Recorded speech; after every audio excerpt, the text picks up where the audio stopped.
Hey boredom, what's up? Is a culture detective here investigating your favorite albums, and today I'm going to be doing my second album review of the day, and that would be the new Reol album, Black Box. Wait, hold on. How do you actually pronounce this? Reol. Reol. Yes. But I'm just gonna call her Reol.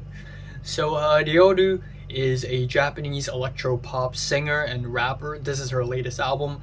I kind of completely forgot how I found out about this artist because she's pretty big in Japan, but not that well known anywhere else. I think I found out through some sort of rate your music recommendation, or maybe some on YouTube, like a video is recommended to me or something. But I followed her on Rate Your Music. Turns out she has released a new album not too long ago, so I'm here to review it right now. And yeah, this album is essentially one really hyper energetic, bright explosion of electronic J-pop and not much else. The problem with this album is that a lot of the tracks on this album just feel very basic. Essentially, you get a blaring dance beat, and then you have the vocals that are just mixed way too loud for some reason, slapped on top of it.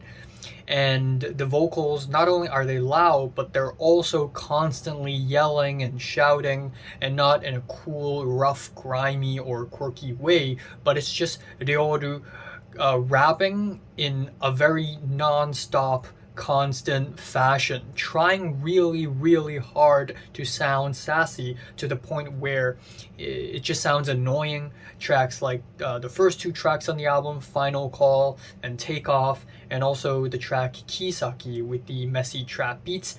And then we have Scorpion, which is easily the most annoying song on the album. The refrains are kind of annoying. The beat drop at the end of the track feels like a beat drop to nothing, and it just feels very novelty and commercial and just nothing special. And sometimes the tracks on this album have very sterile, clean beats.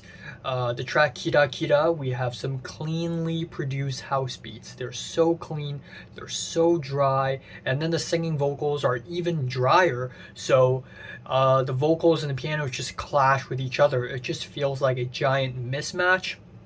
And then we have Secret Trip, where she sort of sings with a more toned down voice, which is definitely better, which definitely helps poor listeners like me. But I just think the chorus is just kind of obnoxious with the I love you. It's just very, very annoying. I'm sorry.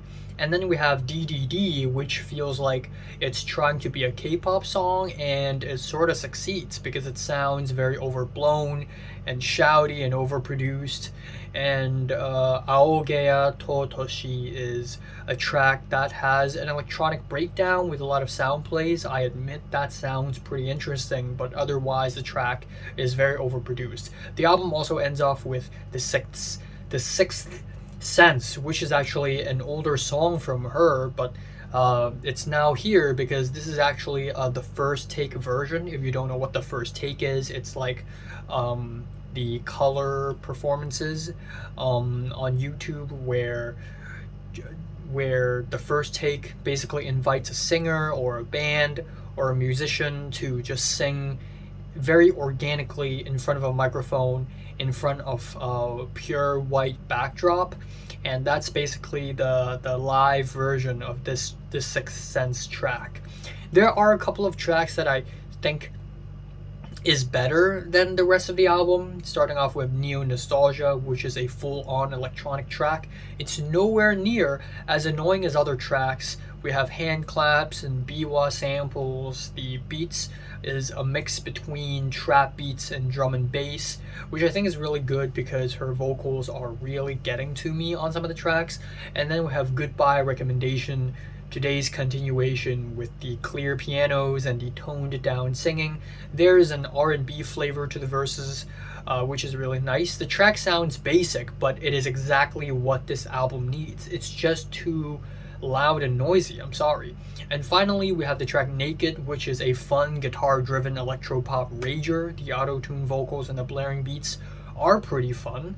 Not that fun, but as far as the album goes, I think this is definitely one of the catchier tracks. But overall, this is just not as catchy or as fun as this album tries to be. Instead, most of this album just comes off kind of annoying, very overproduced, and this album is kind of a drag to listen to. I'm sorry.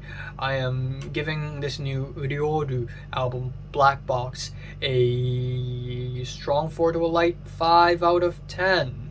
Light to decent 5. Yeah. So I've listened to the new Reol album. Comments below, let me know, subscribe if you want more, and thanks for watching.